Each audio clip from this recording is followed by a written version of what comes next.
তাহাজ্জুদ আর ফজরের অভ্যাস আছে যার, রহমত পূর্ণ প্রভাত হয় তার। আলহামদুলিল্লাহি রাব্বিল আলামিন ওয়াসসালাতু ওয়াসসালামু আলা সাইয়্যিদিল মুরসালিন আম্মা বা'দু ফাউযু বিল্লাহি মিনাশ শাইতানির রাজিম বিসমিল্লাহির রহমানির রহিম। আসসালাতু ওয়াসসালামু আলাইকা ইয়া রাসূলুল্লাহ ওয়া আলা আলিকা ওয়া আসহাবিকা ইয়া হাবিবাল্লাহ। আসসালাতু ওয়াসসালামু আলাইকা ইয়া নবিয়াল্লাহ ওয়া আলা আলিকা ওয়া আসহাবিকা ইয়া নূরাল্লাহ। মাদানী চ্যানেলের দর্শক শ্রোতা, আলহামদুলিল্লাহ উপস্থিত হয়েছি রহমতপূর্ণ প্রভাত অনুষ্ঠান নিয়ে। যে যেখান থেকে আমাদের অনুষ্ঠান দেখছেন, দূরে কিংবা কাছে, দেশে কিংবা প্রবাসের সকল দর্শককে জানাই আন্তরিক মোবারকবাদ। আজকের অনুষ্ঠানেও দর্শক শ্রোতা ইনশাআল্লাহ তাবারাক ওয়া তাআলা কোরআনে পাকের তেলাওয়াত, হামদে বারি তাআলা, নাতে রসুলে মকবুল সাল্লাল্লাহু তাআলা আলাইহি ওয়াসাল্লাম শুনবো। আর এর পাশাপাশি আমরা একটি অনুষ্ঠানের বিষয় নিয়েছি আলোচনা করার জন্য, নেকির দাওয়াত দেওয়ার জন্য, ভালো কিছু কথা আপনাদের পর্যন্ত পৌঁছানোর জন্য ইনশাআল্লাহ তাবারাক ওয়া তাআলা। অবশ্যই আলোচনার ফাঁকে আপনাদের কল, SMS-গুলো আমরা অনুষ্ঠানে অ্যাড করার চেষ্টা করব, আপনাদেরকেও সাথে রাখবো। নবী রাহমাত শাফি উম্মাত সাল্লাল্লাহু তাআলা আলাইহি ওয়াসাল্লামের আলিশান ফরমান হচ্ছে, যে ব্যক্তি জুমার দিন আমার উপর 200 বার দুরূদ শরীফ পাঠ করবে, আল্লাহ তাবারক ওয়া তাআলা ওই ব্যক্তির 200 বছরের গুনাহকে ক্ষমা করে দিবেন। সাল্লু আলাল হাবিব সাল্লাল্লাহু তাআলা আলা মুহাম্মদ সাল্লাল্লাহু তাআলা আলাইহি ওয়াসাল্লাম। দর্শক শ্রোতা, দুরূদ ও সালামের মাধ্যমে যে গুনাহ ক্ষমা করার কথা হাদিসে মোবারকার মধ্যে রয়েছে, বুঝতে হবে এ গুনাহ সগীরা গুনাহ, ছোট গুনাহের কথা বলা হয়েছে। কবিরা গুনাহ বা শিরকি গুনাহের জন্য অবশ্যই তওবা করতে হবে। তওবা ব্যতীত ওই সকল বড় গুনাহ ক্ষমা হয় না, ক্ষমা করা হবে না। আর এই দুরূদ ও সালাম নেক আমলের মাধ্যমে যে গুনাহগুলো ক্ষমা করা হয় সেটা হলো সগীরা গুনাহ। আল্লাহ তাবারক ওয়া তাআলা আমাদেরকে বেশি পরিমাণে দুরূদ ও সালাম পাঠ করা, নিজের আমলনামা থেকে সগীরা গুনাহকে ক্ষমা করিয়ে নেওয়া, এবং যে সকল গুনাহগুলো বড় গুনাহ আমাদের দ্বারা হয়েছে এর জন্য আল্লাহ তাবারক ওয়া তাআলার দরবারে তওবা করা এবং অনুশোচনা করে আল্লাহ তাবারক ওয়া তাআলার থেকে ক্ষমা চেয়ে নেওয়ার সে তৌফিক আল্লাহ আমাদেরকে দান করুক। দর্শক, চলুন অনুষ্ঠানের শুরুতে আমরা কোরআনে পাকের তেলাওয়াত শ্রবণ করি, এরপর আজকের বিষয় আপনাদেরকে জানাবো ইনশাআল্লাহ তাআলা। জি, তেলাওয়াত শুনিয়ে দিই। আউযু বিল্লাহি মিনাশ শাইতানির রাজীম। বিসমিল্লাহির রহমানির রহিম। ইয়াসিন ওয়াল কুরআনিল হাকীম। ইন্নাকা লামিনাল মুরসালিন على صراط مستقيم تنزيل العزيز الرحيم لتنذر قوما ما أنذر آباؤهم فهم غافلون صدق الله العظيم। সুবহানাল্লাহ। কোরআনে পাকের সূরা ইয়াসিনের তেলাওয়াত, আল্লাহু আকবার, এবং পাশাপাশি এর তরজমাও কিন্তু আমরা দেখলাম। আল্লাহ তাবারক ওয়া তাআলা এই কোরআনে পাকের এক চমৎকার সূরা ইয়াসিন, এবং জুমার দিনে পড়ার উৎসাহ দেওয়া হয়েছে। এমনিতেই সূরা ইয়াসিনের তেলাওয়াতের কথা বারবার বলা হয়েছে, এর ফজিলতের কথা বলা হয়েছে হাদিসে মোবারকার মধ্যে। আল্লাহ তাবারক ওয়া তাআলা বেশি বেশি নেক আমল করার, দুরূদ ও সালাম পাঠ করার, কোরআনে পাকের তেলাওয়াত করার, জানাজা নামাজে অংশগ্রহণ করা, রোগীকে দেখতে যাওয়া, মা বাবার কবরকে জিয়ারত করা, মা বাবার জিয়ারত করা, আল্লাহ তাবারক ওয়া তাআলা এই ভালো কাজগুলো করার আজকের দিনে সেই তৌফিক আল্লাহ আমাদেরকে দান করুক। মাশাআল্লাহ, আজকের যে বিষয় আমরা নিয়েছি দর্শক শ্রোতা, যেহেতু প্রত্যেক মানুষের জন্যই আজকের এই বিষয়টা শিক্ষণীয় এবং জানার, বোঝার এবং স্মরণে রাখার একটি বিষয় আজ আমরা নিয়েছি। প্রত্যেকটা কাজের একটা শেষ আছে। যদি কোনো ব্যক্তি বাড়ি বানাতে চায়, 1 বছর লাগুক আর 1 যুগ লাগুক, এরপরেও কিন্তু গিয়ে সমাপ্তি ঘটে, শেষ হয়। আর যদি কোনো ব্যক্তি সফরে যায়, তারও একটা শেষ আছে, আমি কোথায় গেলাম আর কোথায় যাব। ঠিক আমাদের জীবনটাও একটা সফর, একটা বাড়ি বানানোর মতো, একটি সফরের মতো। এটারও একটা শেষ আছে। অন্যান্য কাজের শেষের পরে বা শেষ হওয়ার আগে একটা নিশানা দেখা যায়। যেমন আপনি বাড়ি বানিয়েছেন, বাড়িটা বানানোর পরে এর কিন্তু শেষ আছে, আর সেই বাড়িটা শেষ হওয়ার পূর্বে কিছু নিদর্শন আপনি দেখতে পান।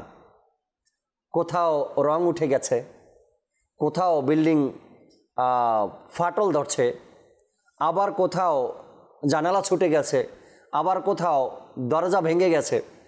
এটা দেখে বাড়ির মালিক বুঝতে পারে যে আমার বাড়িটা শেষ হওয়ার কিছু লক্ষণ এটা। যখন কোনো বিল্ডিং ফাটল ধরে অতি তাড়াতাড়ি সে এর ব্যবস্থা নেয় যেন ভেঙে না পড়ে। আর এই ফাটল ধরাটা বাড়িটা ধসে যাওয়ার এক নিদর্শন, অর্থাৎ খতম হয়ে যাওয়ার, শেষ হয়ে যাওয়ার এক নিদর্শন বাড়িতে, বিল্ডিংয়ে ফাটল ধরা।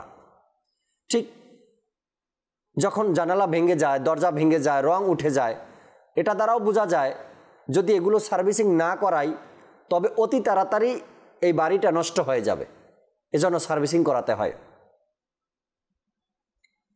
আমাদের অবস্থাটাও তেমন।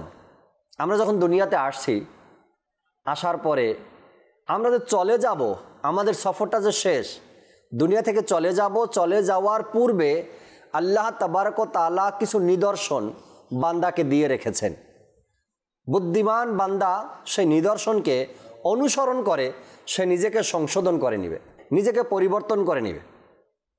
যদি সেই নিদর্শনগুলোকে বুঝতে না পারে বান্দা, তবে নিজেকে সংশোধনও করতে পারবে না। সেই নিদর্শনগুলো কি? বিষয় তো নিয়েছি, একটা টপিক তো নিয়েছি অবশ্যই, মৃত্যুর সর্বশেষ দূত। অর্থাৎ আমি যে চলে যাব দুনিয়া থেকে, আমি যে মারা যাব, এর কিছু নিদর্শন আল্লাহ তাবারক ওয়া তাআলা জীবিত থাকা অবস্থায় আমাকে দেখিয়েছেন যে দেখো তোমার পাশে তোমার বাবা, তোমার দাদা, তোমার চাচা, তারা দুনিয়া থেকে যাওয়ার পূর্বে তাদের সাথে কিছু পরিবর্তন আমি দেখিয়েছি, তাদেরকে কিছু পরিবর্তন দেখালাম, তারা সেটা বুঝতে পারেনি। আর এই পরিবর্তনটা তোমার মধ্যেও আসবে যখন তুমি দেখবে তোমার মধ্যে তোমার বাবা, তোমার দাদা, তোমার চাচা, তাদের দুনিয়া থেকে যাওয়ার পূর্বে যে পরিবর্তনটা এসেছিল, তোমার মধ্যেও যে পরিবর্তনটা আসবে, তো তুমি মনে করবে আমার যাওয়ার সময় হয়ে গেছে, আমার সফরের সময়টা শেষ দুনিয়াতে, এখন আমাকে কবর দেশে যেতে হবে। সেই যে আল্লাহ তাবারক ওয়া তাআলার পক্ষ থেকে দূত আছে, এই দূতটা কি, কখন বুঝবো, আমার কাছে আসছে কিনা, এ সকল বিষয় নিয়ে আলোচনা করব ইনশাআল্লাহ তাবারক ওয়া তাআলা। আজকের অনুষ্ঠানে আলোচনা করার জন্য আমাদের আহমদ হোসেন মাদানী ভাইও আছেন ইনশাআল্লাহ তাবারক ওয়া তাআলা, হাসান মাদানী ভাইও আমাদের সাথে আছেন, আল্লাহ তাআলার দয়া নাত খাও আছেন। আমরা তাদের থেকে আলোচনাও শুনবো, নাত খা ইসলামী থেকে কালামও শুনবো ইনশাআল্লাহ তাবারক ওয়া তাআলা। চলুন আগে আলোচনায় যাওয়ার পূর্বে একটি আল্লাহ তাবারক ওয়া তাআলার প্রশংসামূলক হামদে বারি তাআলা শ্রবণ করি, এরপর আজকের যে বিষয় নিয়েছি এ বিষয় নিয়ে কথা বলবো, আলোচনাও শুনবেন ইনশাআল্লাহ। জি নুরুল আমিন ভাই। সাল্লাল্লাহু আলাইকা ইয়া রাসূলুল্লাহ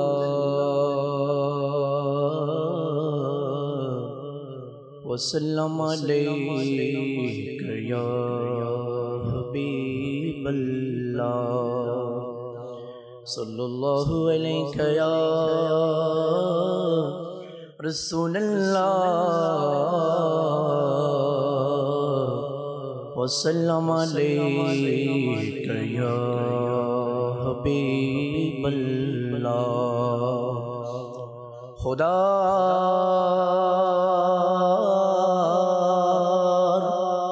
परेशान तुम्हार तुमी नबी तेरो सरदार। खुदा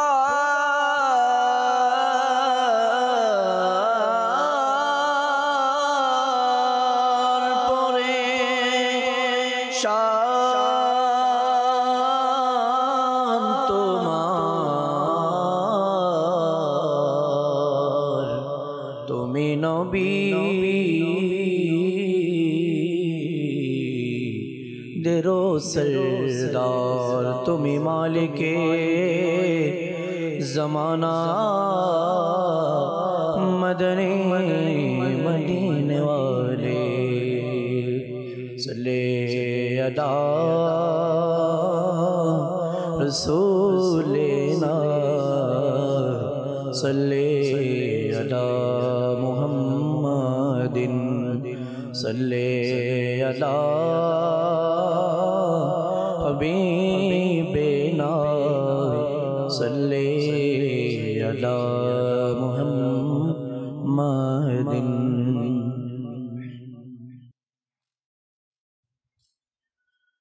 अल्लाह अल्लाह अल्लाह ला इलाहा इल्लल्लाह अल्लाह अल्लाह अल्लाह ला इलाहा इल्लल्लाह अल्लाह अल्लाह अल्लाह ला इलाहा इल्लल्लाह। अल्लाह সর্বশক্তিমান বান্দার প্রতি দয়াবান আল্লাহ সর্বশক্তিমান বান্দার প্রতি দয়াবান আল্লাহ সর্বশক্তিমান বান্দার প্রতি দয়াবান। প্রিয় হাবিব করলেন দান প্রিয় হাবিব করলেন দান মওলা প্রিয় হাবিব করলেন দান যিনি মানের মান আল্লাহ আল্লাহ আল্লাহ লা ইলাহা ইল্লাল্লাহ আল্লাহ আল্লাহ আল্লাহ লা ইলাহা ইল্লাল্লাহ আল্লাহ আল্লাহ আল্লাহ লা ইলাহা ইল্লাল্লাহ। আমরা গুনাহগার বান্দা ক্ষমা করে দাও খোদা মওলা মওলা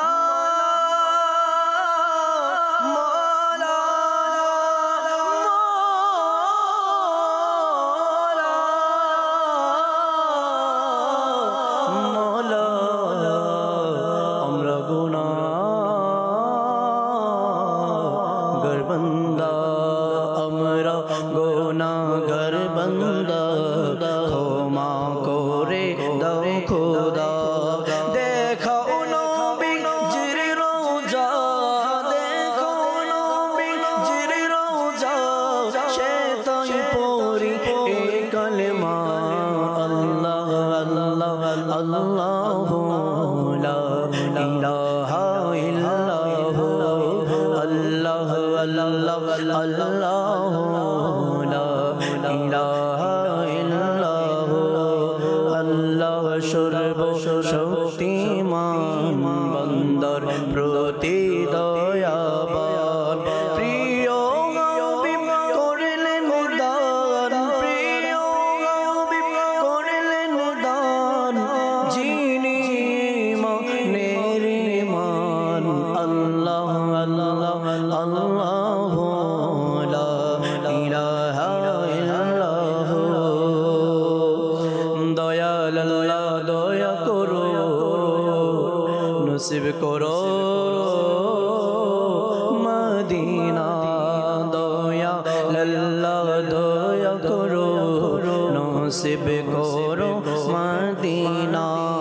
নূর নবীকে না দেখাইয়া নূর নবীকে না দেখাইয়া কবরেতে নিও না আল্লাহ আল্লাহ আল্লাহ লা ইলাহা ইল্লাল্লাহ আল্লাহ আল্লাহ আল্লাহ লা ইলাহা ইল্লাল্লাহ।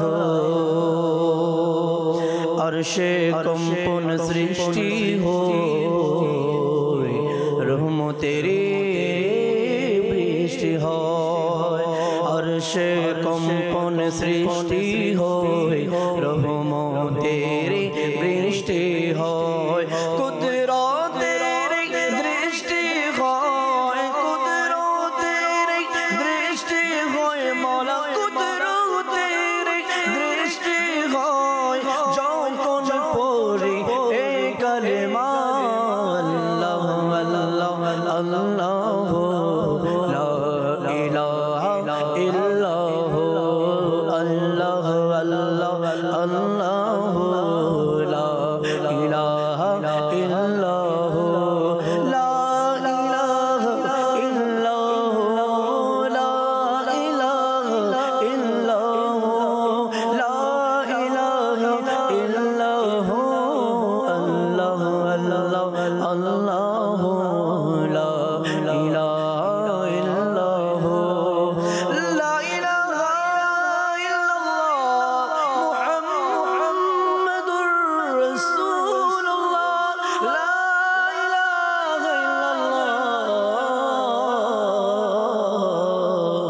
মুহাম্মাদুর রাসূলুল্লাহ। আল্লাহ, চমৎকার কালাম আমরা শুনতেছিলাম। সুবহানাল্লাহ, সুবহানাল্লাহ। আল্লাহ তাবারক ওয়া তাআলার প্রশংসা, হামদে বারি তাআলা শোনা, সাথে সাথে পাঠ করা, আল্লাহ তাআলার জিকির করা, এটাও ভাগ্যের ব্যাপার। সব মানুষের ঘরেই তো টিভি আছে, কিন্তু যার ঘরে সকালবেলা উঠেই মাদানী চ্যানেলের মাধ্যমে কোরআনে পাকের তেলাওয়াত শোনা হয়, হামদে বারি তাআলা পাঠ করা হয়, সকালে উঠে মাইন্ড ফ্রেশ থাকে, এই মুহূর্তে দিনের আলোচনা শোনা হয়, সে ঘরটার বরকতের কথাই যেন ভিন্ন। না সে ঘরের মধ্যে ঝগড়া থাকবে, না সে ঘরের মধ্যে ফিতনা থাকবে, না সে ঘরের মধ্যে অমিল থাকবে। আল্লাহ তাআলার দয়ায় এতটুকু বিশ্বাস রাখি আমরা যে ওই ঘরটা শান্তিময় একটি ঘর হবে, যে ঘরে সকালে উঠেই এমন সুন্দর সুন্দর আলোচনাগুলো, দিনের কথাগুলো, ইলমে দিনের কথাগুলো, ইসলামের কথাগুলো, আল্লাহ তার রাসূলের কথাগুলো আলোচনা করা হয় বা শোনা হয় যে ঘরের মধ্যে। আল্লাহ তাবারক ওয়া তাআলা আমাদেরকেও আল্লাহ তাবারক ওয়া তাআলার যে হুকুম হাকামগুলো রয়েছে এগুলো মেনে আমল করে যেন আমরা চলতে পারি। বিষয় মৃত্যু সর্বশেষ দূত। এই দুনিয়া থেকে যাওয়ার যে কিছু নিদর্শন, এটা কি বলা হয়? দূত, আল্লাহ তাআলার পক্ষ থেকে পয়গাম, নিদর্শন। বান্দা এই চিহ্নগুলো যদি পাও তবে মনে করবে সফরের সময় শেষ আমার। এটা আমরা কিন্তু অনেক সময় অনেক কিছু দিয়েই উদাহরণ দিতে পারি। উদাহরণস্বরূপ ফলের কথাই যদি বলি, আমাদের হোসেন ভাই, আমরা পাকলো কি না তারও কিন্তু একটা নিদর্শন আছে। অর্থাৎ আম পাকার পরেই তো সে গাছ থেকে মানুষ সেটাকে তুলে নেয়, ছিঁড়ে নেয়। এই আমটারও যে গাছে থাকা, নিজ স্থানে থাকার সময়টা শেষ, আল্লাহ তাআলা তারও একটা নিদর্শন দিয়ে রেখেছেন। কালারটা পরিবর্তন হয়ে যায়, আগের মতন যখন ছোট ছিল আমরা ওই রকমের থাকে না, অর্থাৎ তার রং পরিবর্তন হয়েছে আর তার নিজ স্থান থেকে সরে যাওয়ার সময় এসেছে। মানুষ কেউ না কেউ তাকে ওখান থেকে ছিঁড়ে নেবে। প্রত্যেকটা বিষয় এমন, প্রত্যেকটা বিষয় যখন সে নিজের স্থান থেকে সরে যায়, যাওয়ার সময় হয়, এর আগে কিছু নিদর্শন আমরা দেখতে পাই। ঠিক আপনার আমাদের সবার জীবনে আজকাল তো আহমদ হোসেন ভাই এমনও আছে 30 বছর বয়স হলেই বলা শুরু হয়ে যায়, বয়স তো অর্ধেক হয়ে গেছে, এই সমস্যা, ওই সমস্যা, ওই সমস্যা। কিন্তু এটা যে আল্লাহ তাআলার পক্ষ থেকে আপনার জন্য রেড জোন, এটা বলতে পারি আমরা, যাওয়ার সময় হয়ে গেছে দুনিয়া থেকে। আহমদ হোসেন মাদানী ভাই আমাদের সাথে আছেন, আমরা তার থেকে শুরু করি, এরপর হাসান মাদানী ভাইয়ের কাছে আসবেন ইনশাআল্লাহ তাবারক ওয়া তাআলা। আজকের বিষয়গুলো নিয়ে শুনবো। জি আমাদের আজকের যে বিষয়টা জাকির ভাই, এটা এমন একটা বিষয় যেটা সূর্যের মতো স্পষ্ট, পরিষ্কার, যেটাকে সবাই মানতে বাধ্য, আর যেটাকে সবাই ছোট থেকে বৃদ্ধ অবস্থায় দেখছে প্রতিনিয়ত। মৃত্যুর দূত। সর্বপ্রথম যে মৃত্যু কাকে বলে? জি, মৃত্যু বলা হয় যে রূহটা, যারা প্রাণী, যাদের প্রাণ আছে, যেমন মানুষ, পশু, পাখি, জিন, ফেরেশতা, অর্থাৎ যাদের শরীরের মধ্যে প্রাণ আছে তাদেরকে প্রাণী বলা হয়।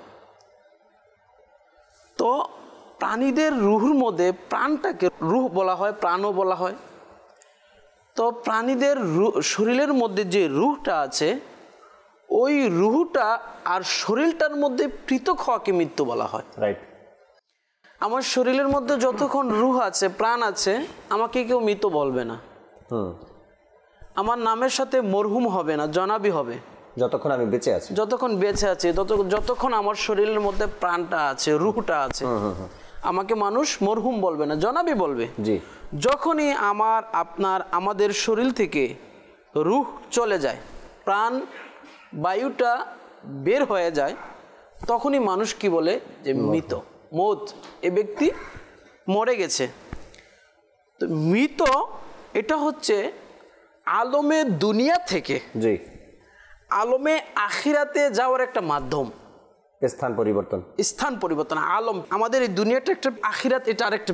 তো মৃত্যু হচ্ছে আলমে দুনিয়া থেকে আখিরাতের মধ্যে যাওয়ার একটা মাধ্যম। যেটাকে ছোট থেকে বড় সবাই দেখছে, সবাই এটাকে মানে। জি। মৃত্যু হচ্ছে দুনিয়ায় জন্ম হলে মানুষ কি করে খুশি হয়। জন্মটা হচ্ছে পৃথিবীর মধ্যে আসার একটা মাধ্যম, আর মৃত্যুটা হচ্ছে পৃথিবী থেকে যাওয়ার একটা মাধ্যম। জন্ম হলে মানুষ খুশি হয়, আনন্দ করে, মিঠাই ইত্যাদি বিতরণ করে। আর যদি মৃত্যু হয় মানুষ শোক পালন করে, দুঃখ প্রকাশ করে, তার জন্য দোয়া করে। জি। তো মৃত্যুর পরে আবার কি আলমে আখিরাতের মধ্যে দুইটা অংশ আছে। কিরকম? একটা হচ্ছে তার মৃত্যু থেকে হিসাব নিকাশ ওঠা পর্যন্ত, হওয়া পর্যন্ত, কিয়ামত কায়েম হওয়া পর্যন্ত। কবরের মধ্যে কতদিন থাকতে হবে আল্লাহ তাআলা ভালো জানে, কিয়ামত হওয়া পর্যন্ত কবরের মধ্যে থাকতে হবে। জি। দ্বিতীয় নাম্বারটা হচ্ছে হিসাব হাসর থেকে জি ফুলসিরাত ফাইনাল হওয়া পর্যন্ত। এরপরে আল্লাহ তাআলা যদি চায় আমরা আল্লাহ তাআলা যদি জান্নাতে যাই তাহলে জান্নাত, আর যারা গুনাহগার, যারা কাফের মুশরিক, তাদের জন্য চিরস্থায়ী জাহান্নাম।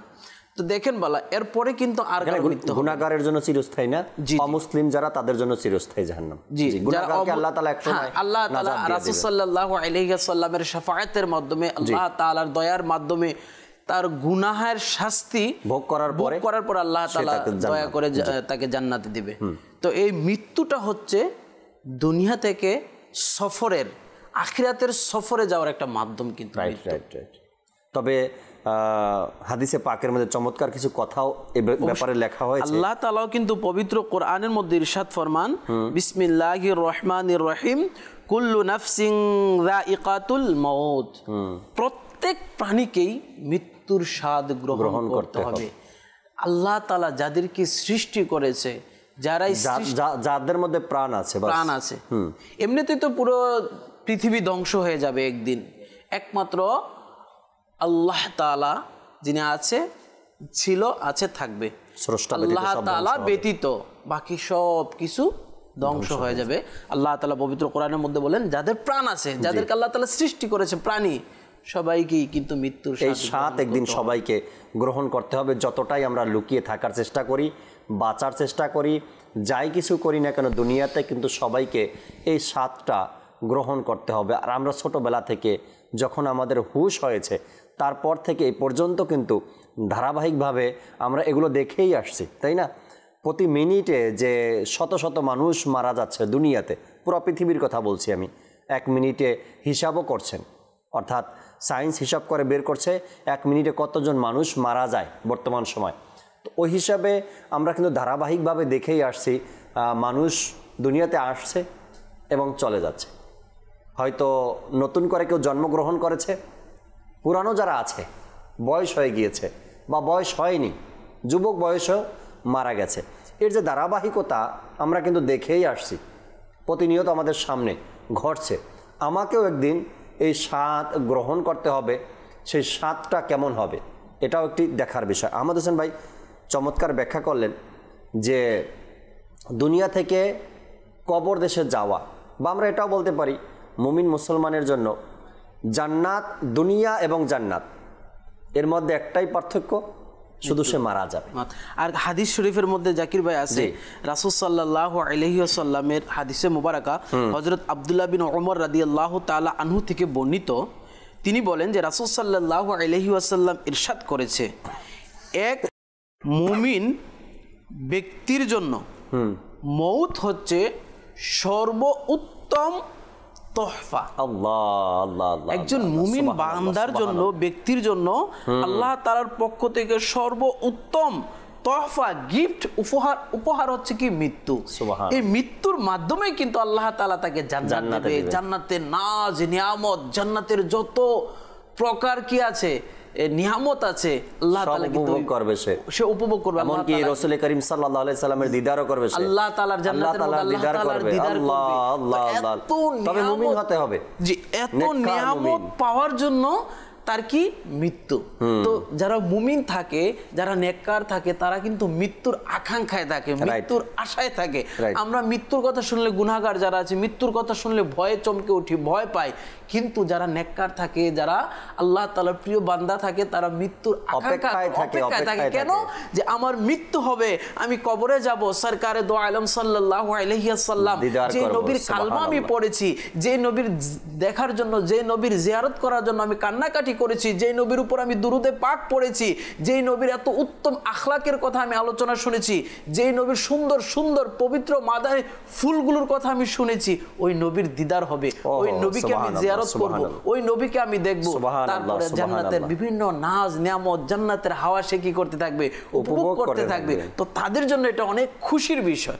এর জন্য মুমিন, এর জন্য রাসূল সাল্লাল্লাহু আলাইহি ওয়াসাল্লাম বলতেছে যে একজন মুমিন বান্দার নিকট সর্ব উত্তম, সর্বশ্রেষ্ঠ উপহার হচ্ছে কি? মউত। আল্লাহ আল্লাহ। আবার তাছাড়া আবার এই বিষয়টাই কিন্তু অনেককে কাঁদায়। জি জি জি। যে আমি দুনিয়া থেকে চলে যাওয়ার পরে আমার সাথে কি ঘটবে, কি হবে, আমার কোথায় দিবে আমাকে, আল্লাহ যদি দয়া করে তো জান্নাত পাবো, না হয়তো আমাকে জাহান্নামে যেতে হবে।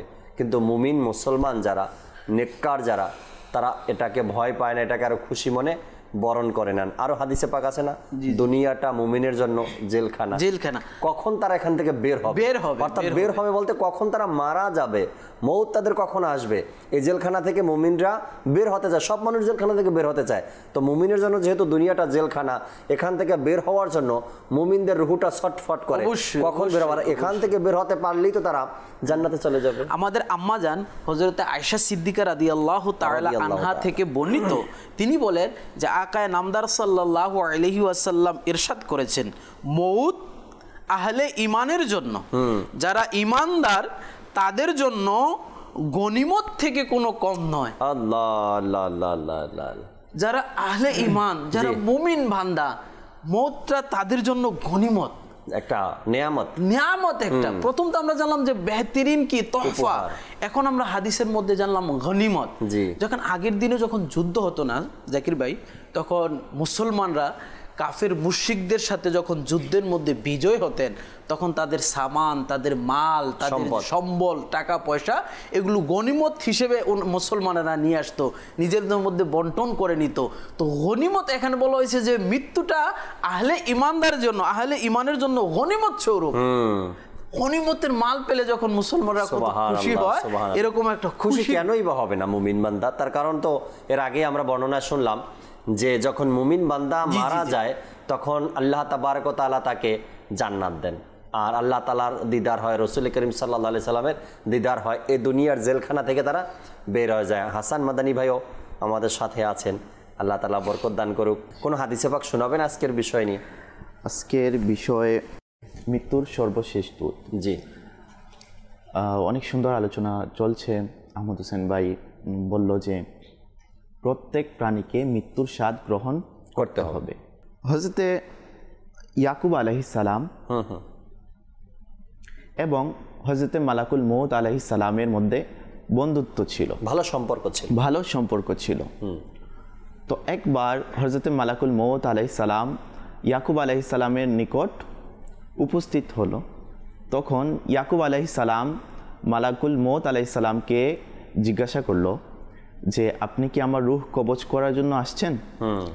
তখন মালাকুল মউত আলাইহিস সালাতু ওয়াস সালাম এর উত্তরে বলল যে না, আমি আপনার সাথে সাক্ষাতের জন্য এসেছি। আচ্ছা। তখন হযরত ইয়াকুব আলাইহিস সালাতু ওয়াস সালাম হযরতে মালাকুল মউত আলাইহিস সালামকে বললেন যে আমার রূহ কবজের পূর্বে আমাকে কিছু দূত অর্থাৎ বার্তা পাঠাবেন।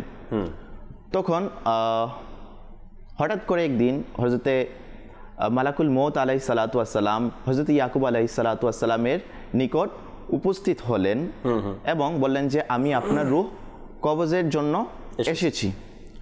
তখন হযরত ইয়াকুব আলাইহিস সালাতু ওয়াস সালাম বললেন যে আমার রূহ কবজের পূর্বে তুমি আমাকে বার্তা পাঠানোর কথা ছিল।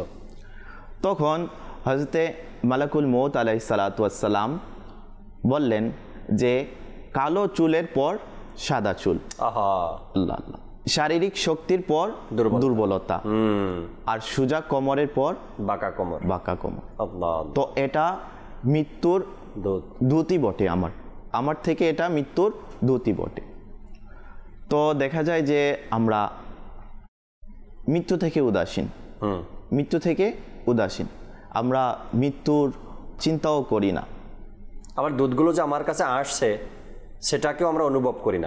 আপনি তো তিনটার কথা বললেন, তিনটি দুধ। আজরাইল আলাইহিস সালাতু ওয়াস সালাম ইয়াকুব আলাইহিস সালাতু ওয়াস সালামকে বললেন যে আমি আপনার রূহ নেওয়ার আগে আপনার কাছে এই তিন ধরনের দুধ পাঠিয়েছি, কিন্তু হয়তো আপনি সেটাকে বুঝতে পারেন। ঠিক আমরাও, আমাদের কাছে তো আরো অনেকগুলো আসে, তার কাছে তো মাত্র তিনটি দুধ আসছে না, আমাদের কাছে আরো আসে। আমাদের কালো চুলের পরে সাদা চুল স্বাভাবিক ব্যাপার হয়ে গেছে এখন আমাদের কাছে। আচ্ছা, এই সাদা চুল হওয়াটা আমরা এখন কি মনে করি? বয়সের কারণে বা তেল ব্যবহার করার কারণে, দুশ্চিন্তার কারণে, বেশি টেনশনের কারণে চুল সাদা হয়ে যায়। আবার অনেকে কিন্তু এরকমও বলে যে অসুস্থতার কারণে। কিন্তু এটা যে একটা দুনিয়া থেকে যাওয়ার এক পয়গাম, এক সংবাদ আগেই আল্লাহ দিয়েছেন। দ্বিতীয়ত হলো সোজা কোমরের পরে বাঁকা কোমর। অনেক দুশ্চিন্তা এটা নিয়ে অনেকে করে, আবার অনেকে এটাকে সহজ মনে করে নেয়। এরপরে আপনার দেখা শারীরিক সুস্থতা, যখন অসুস্থ হয়ে পড়ে এটা নিয়েও, কিন্তু এটা যে দুনিয়া থেকে যাওয়ার এক মাধ্যম বা এক পন্থা, এটাকে কিন্তু আমরা সহজে মানুষ স্বীকার করে না। এরপর দেখেন চোখের পাওয়ার দুর্বল হয়ে যাওয়া, কমে যাওয়া, এটাও কিন্তু মৃত্যুর দূত আছে। এরপরে আপনার রুচিহীনতা চলে আসা, শরীরে যে চামড়া আছে এটা কুঁচকে যাওয়া। যখন যুবক বয়স থাকে তখন কিন্তু এটা টাইট থাকে, তাই না? টাইট থাকে। যখন বয়স বাড়তে থাকে 45 থেকে শুরু হয়, 50 থেকে শুরু হয় কারো, বা আরো আগে থেকে অনেকের শুরু হয়, এই টাইট চামড়াটা তখন আর থাকে না। এটা কি হয়? কুঁচকে যায়। হ্যাঁ, এটাকে কি হয়? লুজ হয়ে যায় চামড়াটা। তার কারণ হলো গুস্তগুলো শুকিয়ে যায়, হাড্ডিগুলো শুকিয়ে যায়, এবার চামড়াটা ধীরে ধীরে লুজ হয়ে যায়। এটাও বলা হয় যে মৃত্যুর দূত। তো এভাবে করে পয়গাম বা নিদর্শন বা এই দৃশ্যগুলো আমরা দেখি, তো দেখার পরে নিজের মনকে সান্ত্বনা দেই, না এটা তো আমার ওই যে অসুস্থ হয়েছিলাম, আমি কয়েকদিন হসপিটালে ছিলাম, এর কারণে হয়েছে। আচ্ছা, এটা তো আমি একটু তেল ব্যবহার করি তো ভিন্ন ধরনের, এই কারণে আমার চুলগুলো সাদা হয়ে গেছে। আচ্ছা, কোমরটা বাঁকা হয়ে যাওয়ার কারণ ওই যে একবার পরে গেছিলাম গাড়ি থেকে, এরপর থেকে কোমরটা আর সোজা হয় না। মানে নিজের মনকে সান্ত্বনা দেই, এটা চিন্তা করি না হ্যাঁ এটাই আমার শেষ যাওয়ার এক নিদর্শন, আর এই চিহ্নটাই আমি পেয়েছি, আল্লাহ তাআলার পক্ষ থেকে বিদায় নিতে হবে। সাথে সাথে যদি মানুষ তওবা করে না, তবে ওই যে আমাদের আহমদ হোসেন ভাই বললেন না কি, তার জন্য কত বড় এক উপহার, এটা দুনিয়া থেকে যাবে তো সে নাজ নেয়ামত ভোগ করা শুরু করবে। আমরা এটা মাথায়ও আনি না। আল্লাহ তাআলা আমাদেরকে বোঝার তৌফিক দিক। আরও কিছু আলোচনা শুনবো আল্লাহ চাই ইনশাআল্লাহ তাবারক ওয়া তাআলা। আজকের অনুষ্ঠানে নুরুল আমিন ভাই আমাদের সাথে আছেন। আমরা একটি নাতে রাসূল মকবুল সাল্লাল্লাহু তাআলা আলাইহি ওয়াসাল্লাম শ্রবণ করি। জি ভাই। থাকবে না কেন হৃদয়ে ভালোবাসা নবীর, ভালোবাসা নবীর, জান্নাতে নিয়ে যাবে ভালোবাসা নবীর, ভালোবাসা নবীর। থাকবে না কেন হৃদয়ে ভালোবাসা নবীর, ভালোবাসা নবীর। যাব আমিও তা মোহে কাফেলার সাথীরা, যাব আমিও তা মোহে কাফেলার সাথীরা। অনুমতি পেতে দাও, অনুমতি পেতে দাও আমার প্রিয় নবীর, জান্নাতে নিয়ে যাবে ভালোবাসা নবীর, ভালোবাসা নবীর, ভালোবাসা নবীর। দিনের বিষয়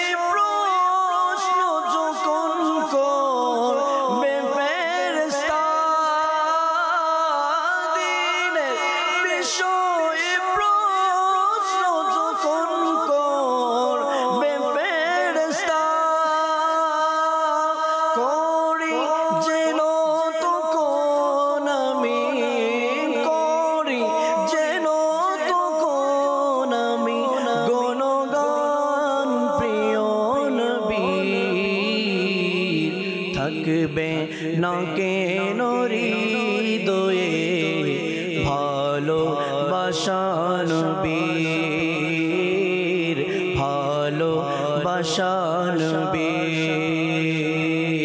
জান্নাতে নিয়ে যাবে ভালোবাসা নবীর, ভালোবাসা নবীর। দাও না আজ রজনীতে খোদা নবীর দিদার, দাও না আজ রজনীতে খোদা নবীর দিদার।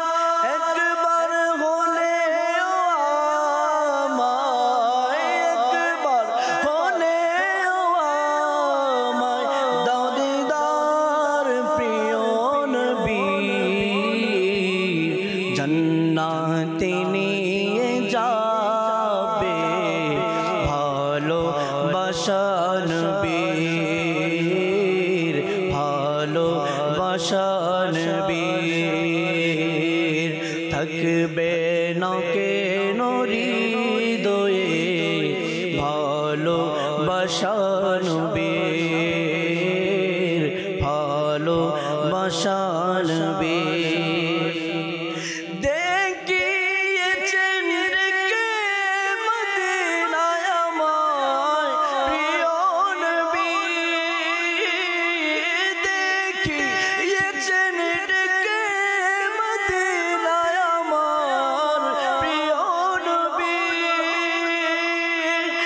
আমিও পাবো শাফায়াত, আমিও পাবো শাফায়াত আমার প্রিয় নবী।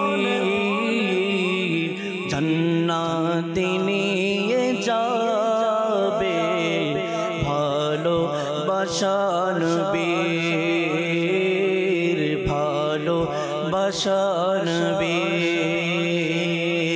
থাকবে না কেন হৃদয়ে ভালোবাসা নবীর, ভালোবাসা নবীর। জান্নাতে নিয়ে যাবে ভালোবাসা প্রিয় নবী। সুবহানাল্লাহ, সুবহানাল্লাহ। ভালোবাসায় নিয়ে যাবে জান্নাত ইনশাআল্লাহ তাবারক ওয়া তাআলা। যার অন্তরে নবী পাক সাল্লাল্লাহু আলাইহি সাল্লামের ভালোবাসা যত বেশি হবে, তার ঈমান তত মজবুত হবে। যার ঈমান যত মজবুত হবে, সে আমলের দিকে ততটাই স্বাদ উপলব্ধি করতে পারবে এবং আমলের দিকে সে বেশি ধাবিত হবে। আর যে আমলের দিকে বেশি ধাবিত হবে, সে আল্লাহ চাই ইনশাআল্লাহ তাবারক ওয়া তাআলা আল্লাহ তাআলার রাজি খুশি অর্জন করতে পারবে এবং তার জন্য জান্নাত রয়েছে। আল্লাহ তাবারক ওয়া তাআলা নবী পাক সাল্লাল্লাহু আলাইহি সাল্লামের ভালোবাসা, ইশক, মোহাব্বত আমাদের অন্তরে আরও বেশি দান করুক। আমরা এমন কিছু আমল করতে পারি, এমন কিছু কাজ করতে পারি যার কারণে আমাদের মধ্যে আল্লাহ নবী সাল্লাল্লাহু আলাইহি সাল্লামের ভালোবাসারও বৃদ্ধি পাবে। যেমন এমন কালাম শোনা, মদিনার প্রেমের ভালোবাসার নাতগুলো শুনতে থাকা, হুজুর সাল্লাল্লাহু আলাইহি সাল্লামের প্রশংসামূলক কালামগুলো শুনতে থাকা এবং বিভিন্ন হাদিসে মোবারকা যা হুজুর সাল্লাল্লাহু আলাইহি সাল্লামের জীবনী আমরা যদি অধ্যয়ন করি, আল্লাহ চাই ইনশাআল্লাহ তাবারক ওয়া তাআলা ভালোবাসা বাড়তে থাকবে। এর জন্য একটি পরামর্শ দিব, সিরাতে মুস্তাফা একটি কিতাব আছে, চমৎকার এক কিতাব সিরাতে মুস্তাফা, আর মাকতাবাতুল মদিনা সেটা প্রকাশিত করেছে দাওয়াত ইসলামে। আপনি চাইলে সংগ্রহ করতে পারেন এবং এটা অধ্যয়ন করুন। অনেক মোটা কিতাব, অনেক মোটা কিতাব। আর এই কিতাব যখন আপনি অধ্যয়ন করবেন, পড়বেন, হুজুর সাল্লাল্লাহু আলাইহি সাল্লামের অনেক বিষয় আপনি জানবেন, সিরাত সম্পর্কে অনেক জানবেন। আমার নবী কেমনে উঠতো, কেমনে বসতো, কেমনে চলতো, ছেলে মেয়ে কয়জন ছিল, চাচা কতজন ছিল, কি কি কাজ করতো, কি কি হুকুম করতো, কি কি আদেশ করতো, এই সবগুলো আমরা জানতে পারবো এই কিতাবের মাধ্যমে। যখন জানবো তখন দেখবেন আপনার ধীরে ধীরে অন্তরের মধ্যে স্বাদ অনুভব হচ্ছে মদিনা দেখার। আর মদিনা দেখার স্বাদ অনুভব হওয়াই মানে নবী পাক সাল্লাল্লাহু আলাইহি সাল্লামের ভালোবাসা আপনার অন্তরে বাড়তে লাগলো। আল্লাহ তাবারক ওয়া তাআলা আমাদেরকে তৌফিক দিক। চলুন, দর্শকের কিছু কল আছে, আমরা কল করে শুনি, কিছু কলগুলো শুনি, এরপর ইনশাআল্লাহ তাআলা আবারও আলোচনায় ফিরবো। জি, কল শুনিয়ে দিন। আমার নাম হাবিব। না করতে না, মানে ক্যাসেটটা খুব ভালো লাগে, আমরা প্রতিদিন দেখি নিয়মিত। সাল্লু আলাল হাবিব সাল্লাল্লাহু তাআলা আলা মুহাম্মদ সাল্লাল্লাহু তাআলা আলাইহি ওয়াসাল্লাম। আমরা আলোচনা শুনছিলাম দর্শক শ্রোতা, মৃত্যুর দূত অর্থাৎ সর্বশেষ দূত নিয়ে আলোচনা করব, এখনও করিনি। কিন্তু দূত তো কয়েক প্রকারের হয়, কালো চুলের পরে সাদা চুল, এরপরে সোজা কোমরের পরে বাঁকা কোমর, এরপরে টাইট চামড়া, এরপরে লুজ হয়ে যাওয়া, এরপরে আপনার চোখে কম দেখা, রুচিহীন অবস্থায় ফিরে আসা, চলে আসা, এবং আপনার আরও বিভিন্ন বিষয় রয়েছে এর মধ্যে। মৃত্যুর দূতগুলো চলে আসা, বিছানায় পড়ে থাকা, শারীরিক দুর্বলতা, অসুস্থ লাগা, এরপর কিতাবের মধ্যে জ্বরের কথাও কিন্তু বলা হয়েছে। আমাদের হোসেন ভাই থেকে আরও কিছু কথা শুনি আমরা, আল্লাহ চায় হাসান ভাই থেকে শুনবো আমরা ইনশাআল্লাহ তাআলা। জি, মাশাআল্লাহ, খুব সুন্দর সুন্দর মাদানী ফোন দিচ্ছিলেন আমাদের দর্শকদেরকে মৃত্যু সম্পর্কে, মৃত্যুর দূত সম্পর্কে। তো দেখেন, মানে অনেক মানুষের মধ্যে তো এরকমও মানে ধারণা সৃষ্টি হতে পারে যে আমার তো চুল পাকে নাই, আমার তো জ্বর নাই, আমি তো আমার কোমরও সোজা আছে, আমি তো সম্পূর্ণ সুস্থ আছি, তার মানে আমার কাছে মনে হয় মৃত্যু আসতে অনেক দেরি হবে। ভাই তেমনটা না, এটাও না, দুধ ছাড়াও চলে আসে। হ্যাঁ, অনেক সময় দেখা গেছে কি ইমুক ব্যক্তি আরে ভালো ছিল, স্ট্রোক করছে, ইমুক ব্যক্তি ঘর থেকে ভালো বের হয়েছে, রাস্তার মধ্যে গিয়েছে, অ্যাক্সিডেন্ট হয়েছে, দুর্ঘটনা হয়েছে। আমরা কিন্তু মৃত্যু যে আমাদের কখন আসবে আমরা কিন্তু জানি না। আমি আপনি আমরা কেউ কিন্তু জানি না যে আমাদের মৃত্যু কখন আসবে, আপনার মৃত্যু কখন আসবে। তাই আমাদের উচিত যে আমরা যেন সর্ব অবস্থায় মৃত্যুর প্রস্তুতি নিয়ে থাকি। দেখেন, আমি যদি আমার বাড়ি থেকে সফরে বের হই জাকির ভাই, আমি যদি কোথাও 1 সপ্তাহ বা 1 মাসের জন্য যদি যাই, তাহলে অবশ্যই সফরের জন্য রাস্তার মধ্যে বা সফর যতদিন থাকবো আমার প্রয়োজনীয় জিনিসপত্র কিন্তু আমি সাথে নিয়ে নেই যে আমার এই জিনিসটা আমার কাজে আসতে পারে, এই জিনিসটা আমার কাজে আসতে পারে, বা এতটুকু টাকা, এই বিষয়গুলো আমার কাজে আসতে পারে, আমি এগুলো নিয়ে কিন্তু সফরের জন্য বের হই। তো আখিরাতে এটা কিন্তু আমাদের একটা বিশাল লম্বা সফর। তো এই সফরের জন্য কিন্তু আমাদের প্রস্তুতি নেওয়া উচিত, আমাদের সামানা তৈরি করা উচিত, কবরে যাওয়ার জন্য কবরের প্রস্তুতি নেওয়া উচিত। দেখেন জাকির ভাই, মালাকুল মউত ইমাম জালালউদ্দিন সুয়ুতি আশ-শাফিঈ রাহমাতুল্লাহি তাআলা বলেন যে মালাকুল মউত প্রত্যেক ব্যক্তির ঘরের মধ্যে প্রতিদিন 5 বার আসে। অন্য জায়গায় বলেন যে মালাকুল মউত একজন ব্যক্তির ঘরের মধ্যে প্রতিদিন 7 বার আসে। কেন? যে এই ঘরের মধ্যে কোনো ব্যক্তি আছে কিনা যাদের মৃত্যুর সময় হয়ে গেছে, যাদের মৃত্যুর টাইম হয়ে গেছে, যাদের দুনিয়ার হায়াত ফুরিয়ে গিয়েছে, এরকম ব্যক্তি আছে কিনা, এর জন্য প্রত্যেক মানুষের ঘরেই প্রতিদিন 5 বার অথবা 7 বার আসে।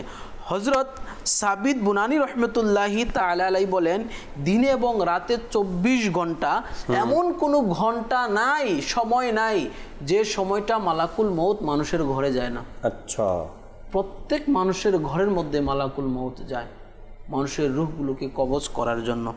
হাসান বসরি রহমতুল্লাহি তাআলা বলেন, মালাকুল মউত প্রতিদিন ঘরে ঘরে 3 বার পরিদর্শন করে, যদি তাদের কারোর সময় ঘনিয়ে আসে তবে তিনি তার রূহ কবজ করে নেন।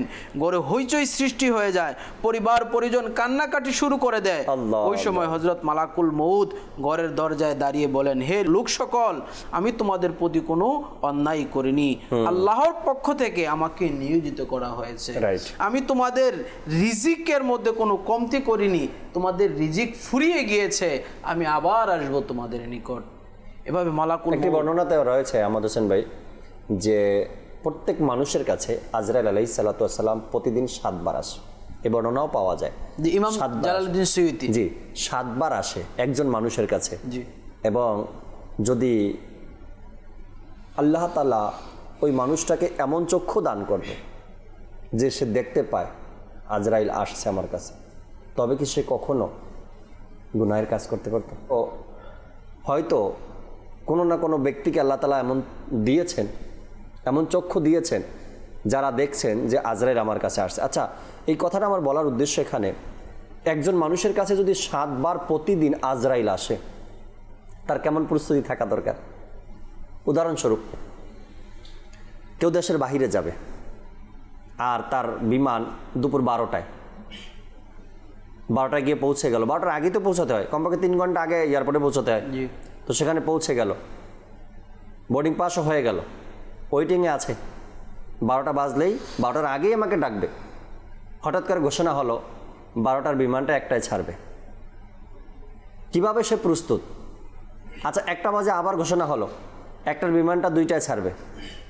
সে কিন্তু ব্যাক করে আসবে না, ওখানে ওয়েটিং, অপেক্ষা করবে। আবার 2টা বাজে ঘোষণা হলো 2টার বিমানটা 3টায় ছাড়বে। আমাদের কাছে যেহেতু আজরাইল প্রতিদিন 7 বার আসে নেওয়ার জন্য, তামাশা করার জন্য তো আসে না, আপনাকে দেখার জন্য তো আসে না, কিছু খাবার নিয়ে তো আর আসে না, তাই না? বা আপনাকে কোনো সংবাদ দেওয়ার জন্য আসে না, আসে কেন? আমাকে নেওয়ার জন্য। অর্থাৎ আমার ভিতরে যে রুহটা আছে, যেটা আমাকে বেঁচে থাকার এক মাধ্যম, যেটা দিয়ে আমি কথা বলি, এটা একটা রুহু ভিতরে আছে, বিদায় তো আমি চলছি, ইঞ্জিলটা আমার চলতেছে, তাই না? এটা নেওয়ার জন্য সে আসে। যদি 7 বার আসে নেওয়ার জন্য, কেমন প্রস্তুত নেওয়া দরকার, কেমনভাবে আমার তৈরি থাকা দরকার? আমাদের হোসেন ভাই, গত বছর ছিল 2023 সাল। জি, আপনি বলতে পারবেন 2023 সালে শারীরিক শক্তি, চোখের পাওয়ার, মুখের রুচি আর কাজ করার যে একটা মন মানসিকতা ছিল, ওটা কি 24-এ আছে? আমারও নেই, সত্যি বলছি নুরুল আমিন, আমারও নেই। 2023-এ যে আগ্রহ, ইচ্ছা, শক্তি, চোখের পাওয়ার, খাওয়ার রুচি 24-এ আমারও নেই। হয়তো যদি আপনারা ভালো করে লক্ষ্য করেন দর্শক, আপনার কাছেও নেই। তার মানে এটাই তো একটা পয়গাম, এটাই তো অ্যাডভান্স আমাকে সংবাদ দিল 2023-এ এবং 24-এ কতটা ব্যবধান হয়ে গেল। এমনটাই 2023-এ কত মানুষ সুস্থ ছিল, 24-এ এসে বলে ভাই গাড়িতে উঠতে পারি না, ঝাঁকুনি সহ্য হয় না। আবার কেউ বলে সিঁড়িতে উঠতে পারি না, আবার কেউ বলে 2 কদম হাঁটতে পারি না, কেউ বলে হেঁটে মসজিদে যেতে পারি না, শ্বাস গরম হয়ে যায়। শ্বাস গরম কেন হয়? আর 5 বছর আগে তো হলো না। তার মানে ধীরে ধীরে আপনার টাইম ফুরিয়ে আসছে। এই জন্য হাঁটতে গেলে, বসতে গেলে, সিঁড়িতে ওঠানামা করতে গেলে শ্বাস গরম হয়ে যায়। অসংখ্য মানুষ থেকে শোনা যায়। আগে ছিল না এটা, কিন্তু এখন বলে যে শ্বাস গরম হয়ে যায়, কিছু করতে গেলেই শ্বাস গরম হয়ে যায়। কেন হয়? এটাও তো একটা পয়গাম যে ভাই একটু শ্বাসের স্পিরিটটা বাড়িয়ে দিয়েছে, কিন্তু বেশি সময় নেই, যা করার করে নাও। এটা আমাদেরকে মানতে হবে। জি, আমার শুনবেন। তো আমাদেরকে কিন্তু সব সময় মৃত্যুর প্রস্তুতি নিয়ে রাখা উচিত, যেহেতু প্রতি ঘরে, আপনি বলছেন প্রতিটা ঘরে 5 বার ঘরে আসে। তাছাড়া রাসূল সাল্লাল্লাহু আলাইহি ওয়াসাল্লাম যখন মেরাজ রজনীতে গেলেন, জাকির ভাই, দেখলেন যে 4র্থ আসমানের মধ্যে একজন ফেরেশতা বসে আছে, আর সামনে একটা বিশাল বড় বোট, এবং তারই সামনে একটা গাছ, বড় একটা গাছ। তো রাসূল আরবি সাল্লাল্লাহু আলাইহি ওয়াসাল্লাম হযরত জিবরাইল আলাইহিস সালাতু ওয়াস সালামকে জিজ্ঞাসা করলেন যে জিবরাইল কে, ফেরেশতা কে? বললেন যে ইয়া রাসূলুল্লাহ সাল্লাল্লাহু আলাইহি ওয়াসাল্লাম, এ হচ্ছে সন্তানকে এতিম করে, স্ত্রীকে বিধবা করে, মানুষের ঘরের মধ্যে কি করে, মানুষের রূহকে কবজ করে, আজরাইল আলাইহিস সালাতু ওয়াস সালাম। এবং রাসূল সাল্লাল্লাহু আলাইহি ওয়াসাল্লামকে আজরাইলের কাছে নিয়ে গেলেন এবং বললেন যে আজরাইল, ইনি হচ্ছে সমস্ত নবীদের প্রিয় নবী, সর্বশেষ নবী। তখন আজরাইল আলাইহিস সালাতু ওয়াস সালাম উঠে দাঁড়ালেন এবং রাসূল সাল্লাল্লাহু আলাইহি ওয়াসাল্লামের সাথে আলিঙ্গন করলেন। রাসূল সাল্লাল্লাহু আলাইহি ওয়াসাল্লামের মাথা, কপাল মোবারকের মধ্যে চুমু দিলেন এবং বললেন, ইয়া রাসূলুল্লাহ, আমার কোনো হুকুম, আমার জন্য কোনো আদেশ? তখন কথাবার্তা বলতে বলতে এক পর্যায়ে বলল যে আমার সামনে যে গাছটা আছে, এই গাছের মধ্যে প্রত্যেক মানুষের নাম লেখা আছে, প্রত্যেক মানুষের নাম লেখা আছে। আমি খুব গভীরভাবে এই গাছের মধ্যে তাকিয়ে থাকি, দেখি এই গাছের পাতা যদি হলুদ হয় তাহলে আমি বুঝে যাই যে যেই ব্যক্তির নামের পাতা হলুদ হয়েছে সে অসুস্থ, সে অসুস্থ হয়েছে। আল্লাহ আল্লাহ। তখন আমি এই বাটি থেকে সামান্য পানি ওই পাতার মধ্যে ছিটিয়ে দেই, ওই পাতাটা যদি তার পূর্বের জায়গার মধ্যে ফিরে আসে, আবার কালার যদি আবার সবুজ হয়ে যায় তাহলে পরিবর্তন আগের রঙে চলে আসে, তাহলে সে অসুস্থ হয়ে যায়। আর যদি পাতাটা যদি কালো হয়ে যায় তার মানে সে আর সুস্থ হবে না, সে অসুস্থ হয়ে যাবে। আর পাতাটা যদি পড়ে যায় তাহলে আমি বুঝে যাই যে তার মৃত্যুর সময় হয়ে গেছে, আমি তার রূহকে কবজ করে নিই। দেখেন, আপনি কিন্তু জানি না যে আমার নামের পাতাটা গাছের মধ্যে যে আছে ওটা কি হলুদ আছে না অন্য কোনো রং হয়েছে, আমার এটা কি কতদিন গাছের মধ্যে থাকবে, 2 দিন থাকবে না 3 দিন থাকবে, ওখান থেকে ঝরে যাওয়া মানেই আমার রুহুটা বের হয়ে যাওয়া। আচ্ছা, আমাদের এখানে চমৎকার একটা কথা, কিছু মানুষের আল্লাহ যখন এই কথাগুলো শুনি না নিজের কাছে অনেক খুশি হয়, অনেক ভালো লাগে। কিছু মানুষের রুহ বের হওয়ার সময় বা দুনিয়া থেকে চলে যাওয়ার সময় জি জান্নাতবাসীরা তার জন্য অপেক্ষা করে। সুবহানাল্লাহ। হয়তো আপনারা শুনেছেন যে হাজী মুস্তাক রহমতুল্লাহি তাআলাই যখন দুনিয়া থেকে বিদায় নেবেন, কেউ একজন স্বপ্নে দেখল যে নবী করিম সাল্লাল্লাহু আলাইহি সাল্লাম এবং সাহাবা একরাম বসে আছেন, হুজুর সাল্লাল্লাহু আলাইহি সাল্লাম চুপচাপ। তো যে বর্ণনাকারী যে স্বপ্নে দেখলেন তিনি বলতেছেন, কোনো এক সাহাবী হুজুর সাল্লাল্লাহু আলাইহি সাল্লামকে প্রশ্ন করলেন, ইয়া রাসূলুল্লাহ, এত সুন্দর বৈঠক মজলিস, কিন্তু আপনি চুপচাপ, কোনো কথাবার্তাই নেই এখানে। হুজুর সাল্লাল্লাহু আলাইহি সাল্লাম বললেন, আমার প্রশংসাকারী হাজী মুস্তাক আসতেছে, এজন্য অপেক্ষা করছি, সে এসেই নাচ শোনাবে, এজন্য অপেক্ষা করছি। সেই স্বপ্নের টাইম পরবর্তীতে যখন খবর নেওয়া হলো, হাজী মুস্তাক রহমতুল্লাহি তাআলার ইন্তেকালের সময়টা সেম ছিল। অর্থাৎ হুজুর সাল্লাল্লাহু আলাইহি সাল্লাম অপেক্ষা করছেন হাজী মুস্তাক আসবেন, কেউ স্বপ্নে দেখে, আর সেই সময় হাজী মুস্তাক দুনিয়া থেকে পর্দা করলেন, দুনিয়া থেকে চলে গেলেন। এমন অসংখ্য মানুষের ব্যাপারে ঘটনা পাওয়া যায় যে আউলিয়া একরাম অপেক্ষা করছেন জান্নাতের মধ্যে, চেয়ার সুন্দর সুন্দর চেয়ার লাগানো আছে, সোফা লাগানো আছে, সেখানে বসে আছেন। তো কেউ প্রশ্ন করলেন, কার অপেক্ষায়, মনে হয় কারো অপেক্ষা করছেন? তো তখন এক বুজুর্গর নাম বললেন, অমুক ব্যক্তি আসতেছেন, তার জন্য অপেক্ষা করছি আমরা। দেখেন জাকির ভাই, যে অপেক্ষা করছে এবং যার জন্য অপেক্ষা করছে, দেখবেন অনেক সময় দেখা যায় কি মৃত্যু যখন হয় না, অনেক মানুষ মানে আজরাইল আলাইহিস সালাতু ওয়াস সালামের কিন্তু আকৃতি, 4টা আকৃতি আছে, 4টা রূপ ধারণ করে আজরাইল আলাইহিস সালাতু ওয়াস সালাম। যদি কোনো নেককার মুমিন বান্দার নিকট আসে, তখন সে সুন্দর উজ্জ্বল চেহারা নিয়ে, উজ্জ্বল আকৃতি নিয়ে কিন্তু সে কি করে, ওই নেককার এবং মুমির বান্দার রূহ কবজ করে। দেখবেন বলা অনেক মানুষ আছে, মৃত্যু যখন হয় না জাকির ভাই, তখন কি সুন্দর মুস্কি হাসি তার মুখের মধ্যে থাকে, দেখি আমরা প্রায় সময়।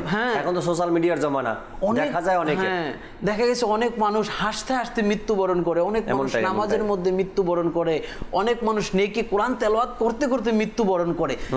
তাদের আকৃতিগুলো, তাদের চেহারাগুলো এত সুন্দর থাকে, যেমন মুস্কি হাসি, কত সুন্দর হাসি। একটা মানুষ যখন খুশি হলে, একটা নাচ নিয়ামত পেলে, ভালো কিছু পেলে যেরকম খুশি হয় না, তখন মানুষ, অনেক মানুষের মৃত্যু এত সুন্দর খুশি।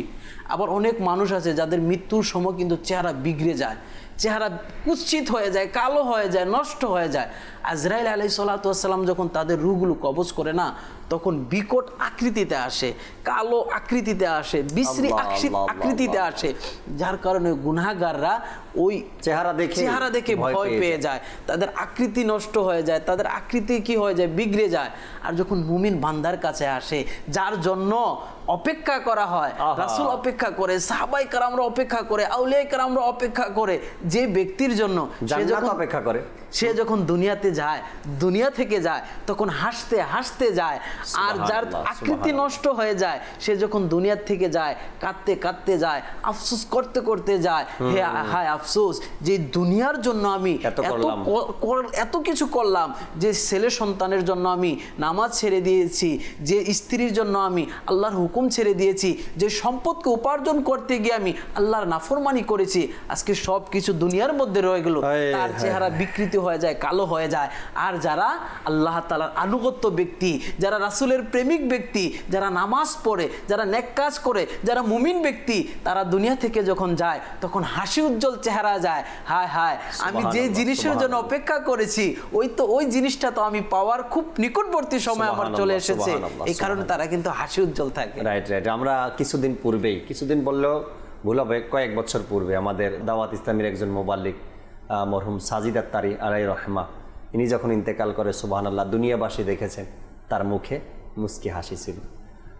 মনেই হয় না কি সে কোনো কষ্ট পেয়েছে বা কোনো দুঃখ তার অন্তরে ছিল যখন দুনিয়া থেকে বিদায় নেয়। অনেকেই দেখছেন এই দৃশ্য, যেহেতু মাদানী চ্যানেলে তার জানাজা সরাসরি হয়েছে, দেখানো হয়েছে, তো মুস্কি হাসি ছিল মুখেও। আল্লাহ তাবারাক ওয়া তাআলা আমাদের শেষটাও এত সুন্দর করে দিক যেন আমরা দুনিয়া থেকে হাসতে হাসতে যেতে পারি। দুনিয়াটা আসলেই মুমিনদের জন্য এটা কায়েদখানা, শুধু মুমিন না, যারা প্রাণী না তাদের জন্য কিন্তু হয়, যারা বুঝতে পারে।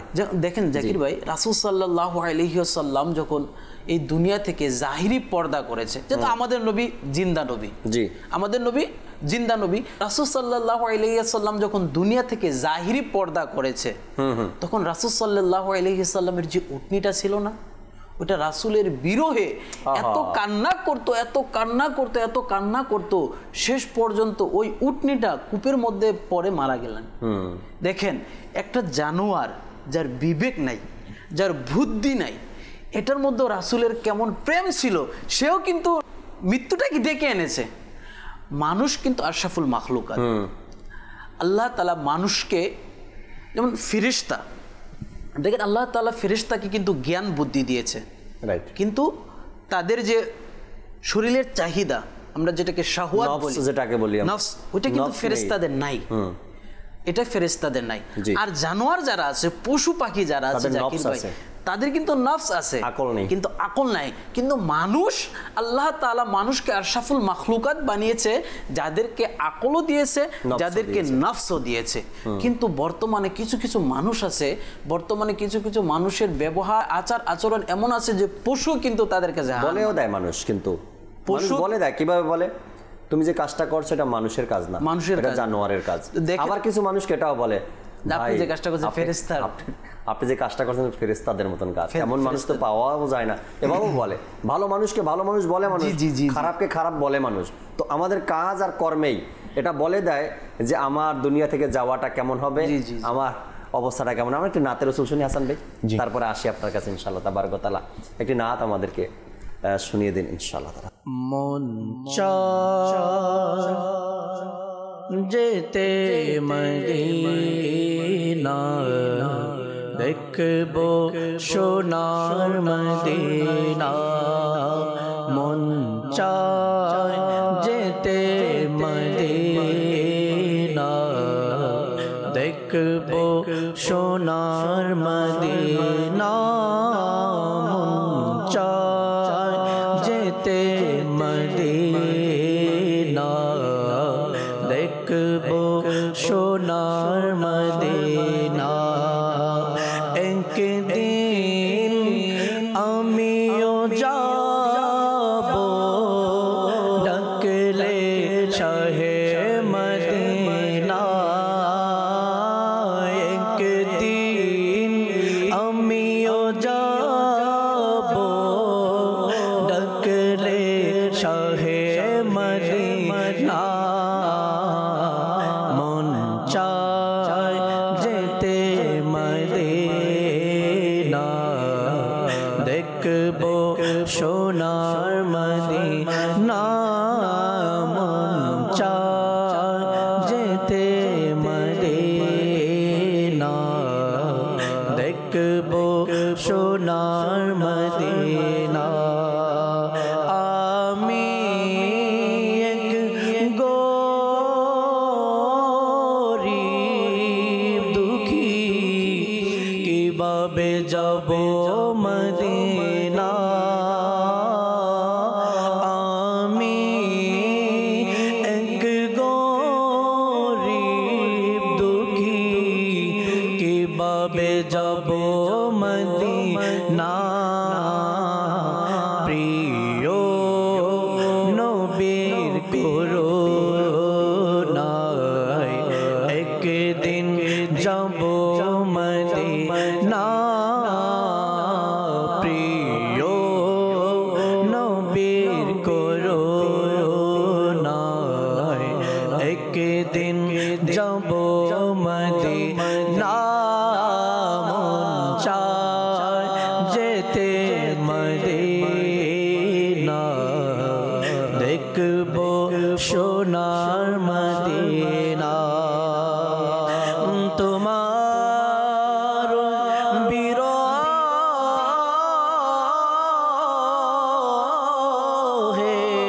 কাঁদি আমি এখানে নিরালায়।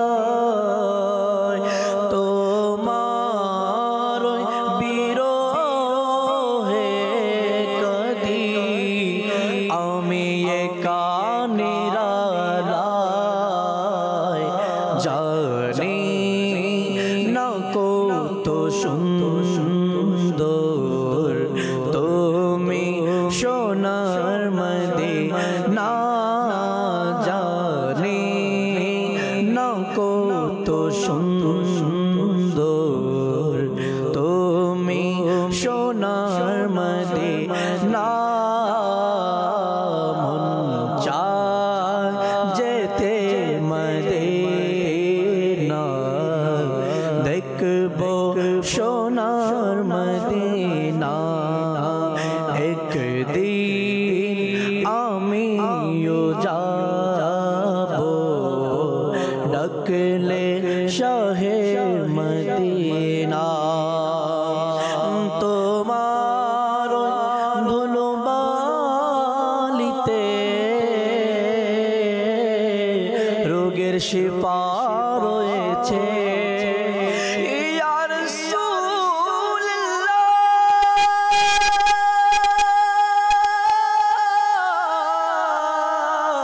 ইয়া হাবিবাল্লাহ আকা ডেকে না মক্কি মদানি ওয়ালে গোলামেরা তোমার দেওয়ানা তোমার ধুলোবালিতে রোগের শিফা রয়েছে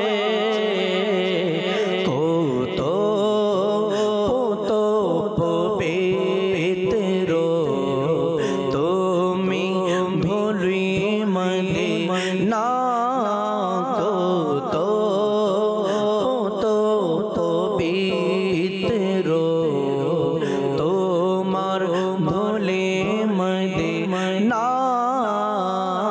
মন চায় যেতে মদিনা দেখবো সোনার মদিনা একদিন আমিও যাবো ডাকলে শাহে Medina Medina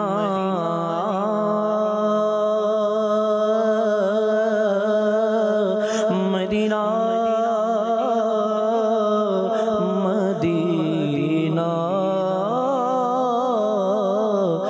Medina Allah Allah Allah Allah Allah তাবারক ওয়া তাআলা অতি তাড়াতাড়ি আমাদেরকে মদিনায় হাজিরি দেওয়ার তৌফিক দান করুক, বা আদব হাজিরি দেওয়ার তৌফিক দান করুক। আদবের সাথে কত মানুষ যায় মদিনাতে, সালাম দেয় না। অনেক মানুষ যায় উমরাতে, আমার নবীর রওজাতে যায় না। অনেক মানুষ যায় হজে, আমার নবীর রওজায় যায় না। আল্লাহ তুমি আমাদেরকেও নসিব করে দাও, আমরা যেন তোমার ঘর হেরেমকেও জিয়ারত করতে পারি, তাওয়াফ করতে পারি, আর আমার নবী পাক সাল্লাল্লাহু আলাইহি সাল্লামের রওজায়ও যেন উপস্থিত হতে পারি আদবের সাথে। আশিকের এর থেকে বেশি পাওয়ার কি আছে?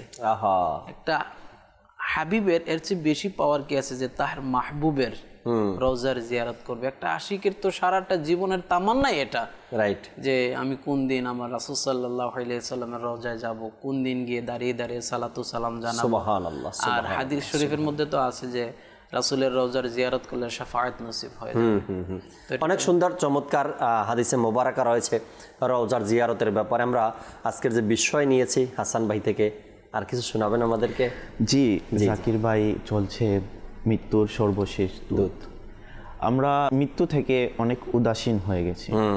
আজ আমাদের দেখা যায় যে কালো চুলের পর সাদা চুল। তো একজন বুজুর্গর একটা ঘটনা আমি শোনাবো। হযরতে সাইয়্যিদুনা আয়াজ বিন কাতাদা রাদিয়াল্লাহু আনহু তার গোত্রের সর্দার ছিলেন। জি। তিনি দেখতে পেলেন যে তিনার দাড়িতে একটি সাদা দাড়ি। হঠাৎ করে তিনি দেখলেন যে তিনার দাড়ির মধ্যে একটি সাদা দাড়ি। আচ্ছা। তো তখন তিনি আল্লাহ তাআলার দরবারে দোয়া করতে লাগলেন, হে আল্লাহ তাআলা, আমি তোমার নিকট থেকে আশ্রয় চাচ্ছি এবং আমি জানি মৃত্যু আমার জন্য অবধারিত। জি।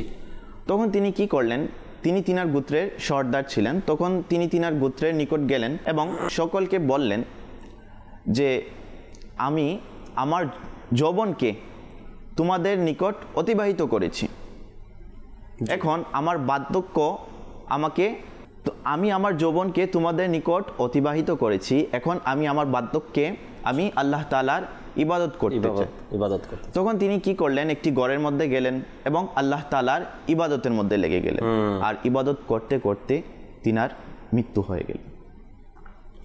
তো জাকির ভাই দেখুন, আল্লাহ তাআলার তার মধ্যে হুশ ফিরে আসছে একটি সাদা চুল দেখেই, সাদা চুল দেখে, সাদা দাড়ি দেখে হুশ ফিরে আসলো কি আমার এখন সময় আল্লাহ তাআলার ইবাদত করা, আমার সময় চলে আসছে, মৃত্যুর দূত চলে আসছে, আমার এখন প্রস্তুতি গ্রহণ করা দরকার।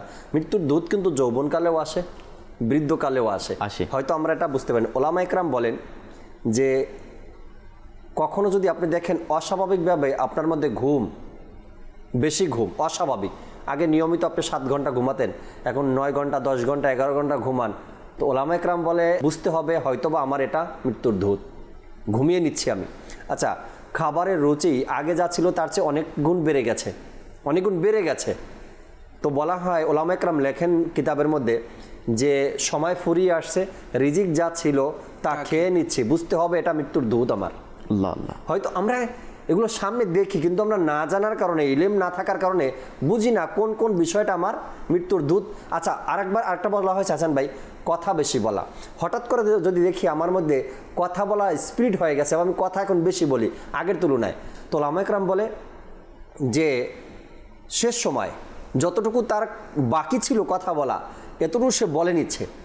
তো কথা হঠাৎ করে কথা বলা, বেশি বাড়িয়ে দেওয়া, বেশি কথা বলা, তো এটাকেও বলা হয়েছে মৃত্যুর দূত মনে করতে হবে, তওবা করতে হবে। কারণে এই জন্য বলেছেন যখন দেখবা তোমার রুচি বেড়ে গেছে, তো মৃত্যুর দূত মনে করে তোমাকে তওবা করতে হবে। যখন দেখবা তোমার কথা বলা বেড়ে গেছে, আগের তুলনায় তুমি অনেক কথা বেশি বলো, তখন তোমাকে তওবা করতে হবে। এভাবে বলছেন ওলামা ইকরাম।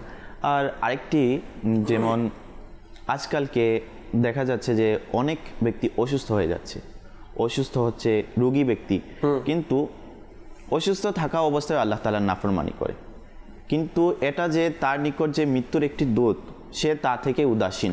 ইমাম মুহাম্মদ বিন মুহাম্মদ গাজ্জালি আলাইহির রাহমা তিনি বলেন যে রোগী ব্যক্তিদের উচিত যেন সর্বদা আল্লাহ থেকে ক্ষমা প্রার্থনা করা, আল্লাহ তাআলার জিকির করা, আল্লাহকে স্মরণ করা। আজকালকে হসপিটালের বেডেও দেখা যাচ্ছে যে অসুস্থ থাকা সত্ত্বেও আল্লাহ তাআলার নাফরমানি করছে, বকাবকি করছে, ফাহিশা কথা বলছে, মুখ থেকে গালিগালাজ করছে। কিন্তু এখানেও যে তওবা করা উচিত। একটা চমৎকার ঘটনা ঘটেছিল একবার, একজন ব্যক্তি অসুস্থ হয়ে পড়ার পরে তার পাশে একজন আলিমী দ্বীন ছিলেন। তো অসুস্থ ব্যক্তি মুখে বারবার আল্লাহ, কিন্তু তার আল্লাহ ডাকাটার ধরনটা ভিন্ন ছিল। এমনি স্বাভাবিকভাবে বলে আল্লাহ, কিন্তু সে করুণ সুরে ডাকতো আল্লাহ, অসুস্থ হলে যেভাবে ডাকেন এভাবে। আলিমী দ্বীন যে পাশে বসা ছিল, সে বলতে লাগলো, ভাই আপনার কি হলো, আপনি এভাবে আল্লাহ আল্লাহ কেন ডাকছেন? তো রোগী ব্যক্তি বলল, আমার এভাবে ডাকতে ভালো লাগতেছে এখন এই মুহূর্তে, কারণ আমি এখন অসুস্থ, আর অসুস্থ অবস্থায় এভাবে করুণ সুরে আল্লাহকে ডাকা আমার তৃপ্তি আমি পাচ্ছি। করুণ সুর মানে অসহায়, যেমন আমরা কারো কাছে যখন ভিক্ষা চাই, মানুষ যখন কারো কাছে ভিক্ষা চায়, তখন তার মানে সুরটা চেঞ্জ হয়ে যায়, আকৃতিটা এমন ভাবে করে যে আমার থেকে অসহায় কেউ নাই, আর কেউ নাই। তো ওই ব্যক্তি কিন্তু আল্লাহ অসহায় ব্যক্তি অসুস্থ ডাকতেছে, হে আল্লাহ আমার আর কোনো সহায় নাই, তুমি হচ্ছে আমার শেষ সম্বল, শেষ। ঘটনাক্রমে ওই আলেম সাহেব যে পাশে বসা ছিল, কিছুদিন পরে সে অসুস্থ হয়ে গেছে। এখন সে অসুস্থ হওয়ার পরে ওই কথাটা তার স্মরণ আসলো, আমি ওই লোকটাকে দেখছিলাম সে এভাবে করে আল্লাহকে ডাকে, এখন সেও ওই অসুস্থ অবস্থায় এভাবে ডাকতেছে। এখন ওই ব্যক্তির সাথে আবার যখন দেখা হলো না, বলো ভাই আপনি যে অসুস্থ অবস্থায় আল্লাহকে ডাকছেন না, ওই সময় আমার কাছে কেমন লাগছে, কেন আপনি এভাবে কেন ডাকেন আল্লাহকে? আমি অসুস্থ হওয়ার পরে আপনার আল্লাহ ডাকটা আমার মনে পড়লো, আমি যখন এভাবে ডাকলাম তো দেখি তৃপ্তির শেষ নাই, ভালো লাগার শেষ নাই, মজাই মজা, এখন বারবার ডাকতে মন চাই ভাবে। তো আল্লাহ তাবারক ওয়া তাআলার জিকির অসুস্থ অবস্থায় তো আর বাড়িয়ে দেওয়া দরকার, তাই না? যে আমি অসুস্থ হয়ে পড়ছি, এখন তো আল্লাহ অসহায় আমি, তো এই অবস্থায় আল্লাহ তাআলার জিকিরকে আরও বাড়িয়ে দেওয়া দরকার। কিন্তু আমরা অবহেলা করি বা আমাদের মধ্যে সেই মন মানসিকতা থাকে না, পরিবেশও হয়ে ওঠেন অনেক সময়। উচিত আমাদের সুস্থ অসুস্থ সবসময়, মৃত্যুর দূত আমার কাছে আসছে, আজরাইল আমার কাছে প্রতিদিন 7 বার আসছে, আমার ঘরে 5 বার আসছে আজরাইল। তো এভাবে চিন্তাভাবনা করে যদি আমরা প্রস্তুতি নিয়ে রাখি, যদি আজও চলে যাই, তবে যেন এক ওয়াক্ত নামাজ আমার কাজা হ্যাঁ, আমি যদি আজকেও চলে যাই, একটা টাকাও যেন আমি ঋণ না থাকি, আমি যেন এমন না হয় কি মানুষ আমার কাছে টাকা পাবে এমনটা যেন না হয়, পরিশোধ করেই যেন আমি রাখি, এমনটা যেন না হয় কারো হক আদায় করা বাকি আছে কিন্তু আমি দুনিয়া থেকে চলে গেলাম, এমনটা যেন না হয়। সর্বক্ষণ সর্ব অবস্থায় নিজেকে যদি প্রস্তুত রাখতে পারি যাওয়ার জন্য তবে কিন্তু মদিনা হবে। আল্লাহ তাবারক ওয়া তাআলা আমাদেরকে বোঝার আর আমল করার তৌফিক দিক। আজকে আমরা যে বিষয় নিয়েছিলাম মৃত্যুর সর্বশেষ দূত আলোচনা করছি আমরা। জ্বর আসলেও এটাও বলা হয়েছে অনেক মানুষের জ্বরের কারণেও দুনিয়া থেকে চলে যায়, জ্বরটাও বলা হয়েছে মৃত্যুর দূত বলা হয়েছে। জ্বর, আমার নানা মারা গেছে, কেমন জানেন, শোনাবো আপনাকে। আমার নানা ফজরের অজু করতে গেছেন, বর্ষাকাল ছিল, পুকুরের ঘাটে কড়াই গাছ দিয়ে ঘাট তৈরি করা ছিল, আর যেহেতু বর্ষাকাল পানি বেশি থাকে শ্যাওলা পড়ে যায় গাছের উপরে, না দেখছেন হয়তো বর্ষাকালে ঘাটে শ্যাওলা পড়ে যায়। নানা ফজরের নামাজ অজু করার জন্য গেছে, ফজরের জন্য শ্যাওলার উপরে পাড়া দিচ্ছে, একটু পিছল হয়ে যায় না, পাড়া দেওয়ার সাথে সাথে পড়ে গেছে। পরে যাওয়ার পরে হয়তো একটা পায়ের গোড়ালি থেকে ভেঙে গেছে, কোমরে ব্যথা পেয়েছে, এটাই ছিল তার মাধ্যম। ধীরে ধীরে ধীরে ধীরে ধীরে ধীরে ব্যথা জখম বাড়তে ওই বর্ষাকালই সম্ভবত তার ইন্তেকাল হয়েছে। আল্লাহ তাআলা জান্নাত নসিব করুক, আল্লাহ তাআলা ভালো রাখুক কবরে। তো বলা যায় না, হোঁচট খাওয়াটাও দুনিয়া থেকে যাওয়ার এক মাধ্যম হতে পারে। এক সিঁড়ি থেকে আরেক সিঁড়িতে পা রাখতে গিয়ে পরে গিয়ে দুনিয়া থেকে চলে গেছে, মাধ্যম, এটা একটা মাধ্যম ছিল। আর আমার দাদা মারা গেছে কিভাবে, ওই পুরানো জমানায়, এখন থেকে মনে করেন 30 বছর 35 বছর আগে গ্রামের মানুষ ছাতা ব্যবহার করত, গাছের ডাট দেখছেন আপনারা, এখন তো নতুন নতুন ডিজাইন বেরিয়েছে, আপডেট ছাতা। ওই সময় এত বড় ছাতা ছিল, লোহা গাছের ধরনই ছিল, গাছ দিয়ে বানানো, আর লোহার ইয়াগুলা ছিল, কি বলে এটাকে, চতুর্দিকে যে ঘুরানো থাকে, যে কাপড় বাঁধা থাকে, এটা তো কিভাবে জানি দাদার সেখানে আঘাত লেগেছে।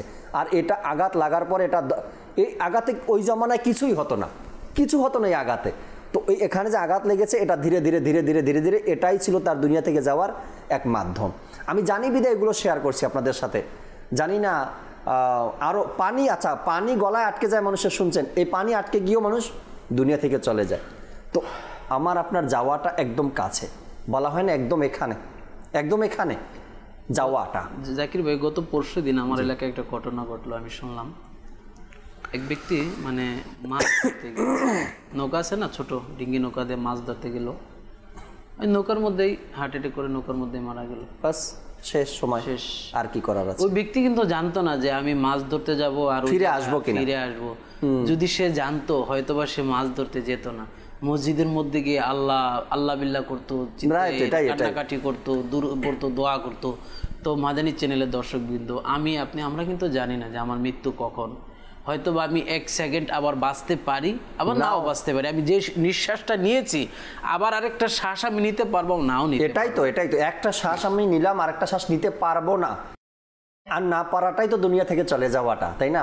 তো আমি যে কথাগুলো বলছি হয়তো অনেক দর্শক আমার সাথে হ্যাঁ বলবেন, বা হ্যাঁ জাকির ভাই, আমার এলাকাতে আমার আত্মীয়র মধ্যে এমন অনেক ঘটনা ঘটছে, একটুখানি হোঁচট খেয়ে একটুখানি পরে গিয়েই তার দুনিয়া থেকে যাওয়ার এক মাধ্যম হয়ে গিয়েছে। নবী পাক সাল্লাল্লাহু আলাইহি সাল্লামের কাছে সাহাবা একরাম আলাইহিমুর রিদওয়ানরা আসতেন, ইয়া রাসূলুল্লাহ, আমার তো দুনিয়ার হায়াত শেষ, এখন আমি কি করতে পারি, অল্প সময় আমি বেঁচে আছি।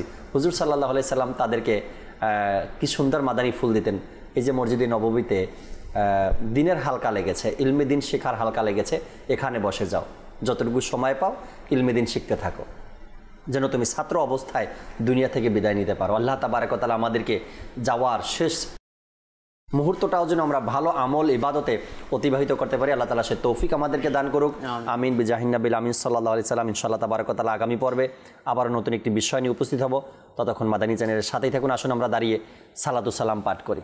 ইয়া নবী সালাম আলাইকা, ইয়া রাসূল সালাম আলাইকা, ইয়া হাবিব সালাম আলাইকা, সালাওয়াতুল্লাহ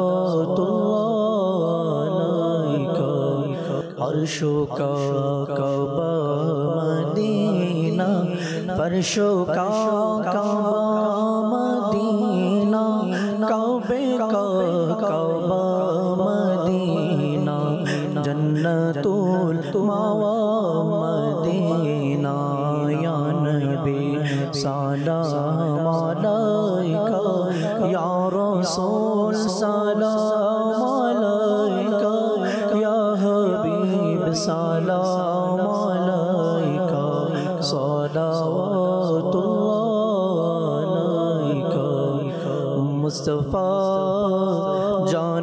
रहमत पे लाखों सलाम शम्अ बज़ में हिदायत पे लाखों सलाम गौसे आज़म इमाम मुतकावन का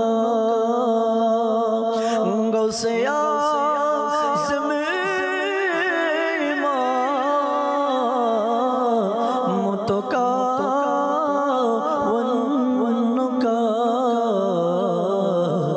जलवाए शान कुदरत पे लाखों सलाम जलवाए शान कुदरत पे लाखों सलाम डल दी कल्बों में अज़मते मुस्तफ़ा सय्यदी आला हज़रत पे लाखों सलाम फैज़ से जिनके लाखों नमाज़ी बने फैज़ से जिनके लाखों इमाम में सजे उसवा में रहले सुन्नत पे लाखों सलाम उस अमीर रहले सुन्नत पे लाखों सलाम मुस्तफ़ा जाने रहमत पे लाखों सलाम शम्अ बज़ में हिदायत पे लाखों सलाम